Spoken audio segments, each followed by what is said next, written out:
1999 में तत्कालीन प्रधानमंत्री अटल बिहारी वाजपेयी बस लेकर लाहौर गए। ये बात फरवरी की है, लेकिन मई शुरू होते ही पूरी दुनिया जान गई कि वाजपेयी जी की पीठ में पाकिस्तान ने छुरा घोंपा है। करगिल में पाकिस्तानी सेना घुसपैठ कर चुकी है, जंग शुरू हो चुकी है। कैप्टन विक्रम बत्रा को जिम्मेदारी मिली .5140 और .4875 को दुश्मनों से आजाद कराने की। मई 1999, LOC, जम्मू कश्मीर।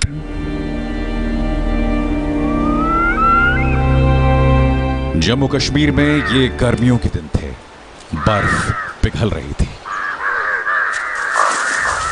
मई का पहला हफ्ता शुरू ही हुआ था कि सेना को पता चला कि करगिल में पाकिस्तानी घुसपैठिए आ गए हैं। कई अहम चोटियों पर उनका कब्जा हो गया है। 26 मई 1999 को एयरफोर्स ने घुसपैठियों के खिलाफ मोर्चा खोल दिया। 6 जून को आर्मी ने पाकिस्तान से हुई 71 की जंग के बाद सबसे बड़ा ऑपरेशन शुरू किया। सेना के सामने सबसे बड़ी चुनौती थी .5140 को अपने कब्जे में वापस लेने की।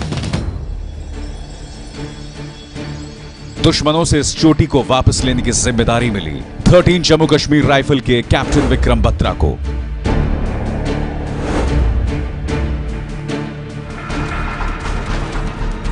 कैप्टन विक्रम बत्रा के अदम्य साहस और शौर्य का प्रदर्शन करते हुए .5140 पर तिरंगा लहरा दिया गया। ये उनकी पहली जीत थी, लेकिन कैप्टन विक्रम बत्रा को पता था कि उनकी मंजिल कुछ और है।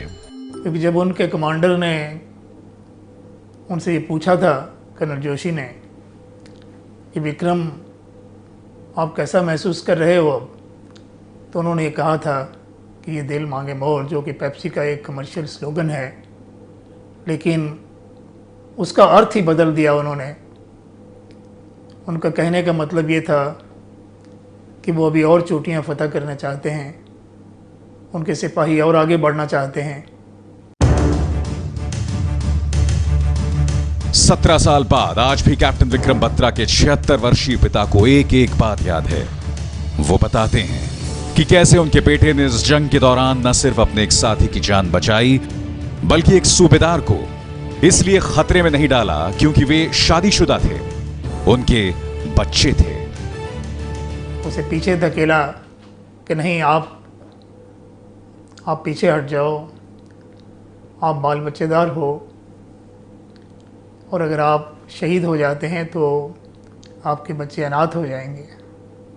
और इतना कहकर वे उसे पीछे धकेलकर स्वयं आगे बढ़ गए। इस चोटी पर बैठकर दुश्मन लगातार नेशनल हाईवे नंबर 1 पर फायरिंग कर रहा था, जिसके चलते भारतीय सेना के ट्रक और काफिलों को निकलने में खासी दिक्कत आ रही थी। यही वजह थी कि भारतीय सेना को जल्द से जल्द इस चोटी पर विजय हासिल करनी थी, जिसे खुद कैप्टन विक्रम बत्रा ने करके दिखाया।